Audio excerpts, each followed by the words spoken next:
Thank you. Sige, hayaan mo muna sumingaw. Parang bumbilya ngayon yan, nagagano-gano. 20 to 30 seconds na yun. Mag-iisang buwan 10. July 10 po 15 days. Ay, hindi. 25 days. July 10. Ano na ngayon? 5 na eh. Saan ka natapilok, idol? sa basketball. Sige, higa ka. Madali lang yan, kaso mo. Konting pectus kamatis lang yan. Opo. Sige. Tama yan na ano muna.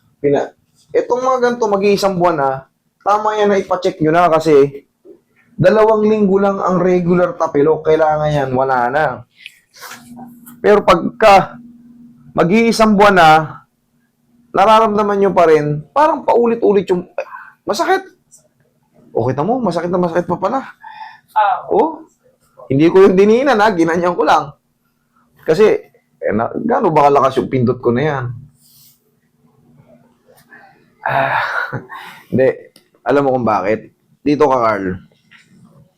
Tingnan mo yung paa niya. Nakalihis ito. Kaya mo laki ng bukol dito. Gaano kalakas yung pindot ko na ganyan, no? Pero siya, nanginginig sa sakit. Pero madali lang to. Mamaya, tingnan mo, pinipindot ko na ganyan. Tingnan mo, umaangat, masakit. No, mamaya, sige, balikan mo ako rito. Mabilis lang to, para ka lang kumain ng ano.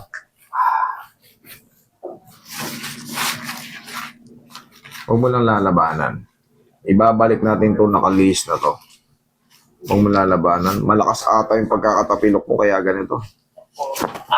Thank you. Sige, hayaan mo muna sumingaw. Parang bumbilya ngayon yan, nagagano-gano. 20 to 30 seconds na yun. Pero, yun lang, mawawala rin yan. Sisingaw yun. Yung nahatak na yun, ano kumikirot yung paa mo. Pero saglit lang. Tapos, wala na to. Bandage, Roy. Mag-ready ka ng bandage. I-grip ko yung dito niya. Bilis lang, di ba? Tama yan. Nag-decide na kayong ipa-adjust kasi hanggat hindi mo yan pinaayos, habang buhay kang magkikikirot-kirot yan. Hindi ka makakalaro.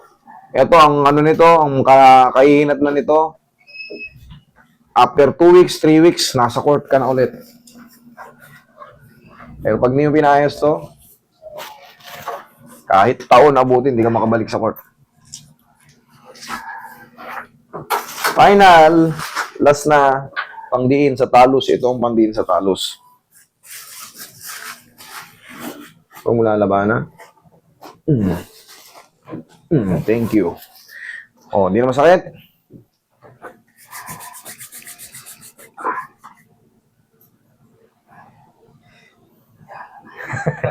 Ano kanina ginaganyan.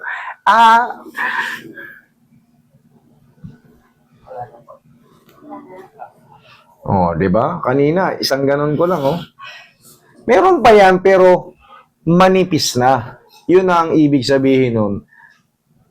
Na naibalik na yung tamang joint. Kasi pagka the same pa rin or lalong sumakit, ibig sabihin mali yung adjustment. Pero pag tama yung adjustment, may pain pa yan, pero hindi nakatulad kanina. Konting ganun. Tatanggalin mo to mamaya pag bago matulog, ha?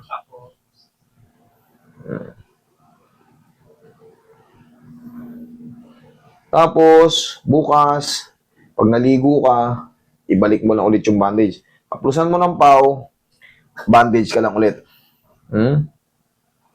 Para maalala mong pilay ka pa. Baka kasi, konti na lang eh. Higpitan ko ng sapatos ko, lumaro nga ako.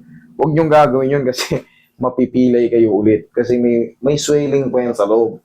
May pagapa rito. Pero, testingin mo ngayon. Buka mo. Sinelas ka. Parang nangat... Okay ako. Baka ilaro mo yan, ha? Huwag mo ilaro, ha? May swelling pa yan. Hayaan mo muna makapahinga ng mga 1-2 linggo. Tapos, bang, okay na yan. Okay? Kanina, hindi mo maidin. Ngayon, yan niya raw to. Alam niyo, tinitreasure ko yung mga bigay niyo. Nakita niyo, sinusuot ko to. So, susuot ko to. Makikita niyo to sa vlog. Binigay ni Bossing. Papatay din. Tie-dye. Yes. Oh.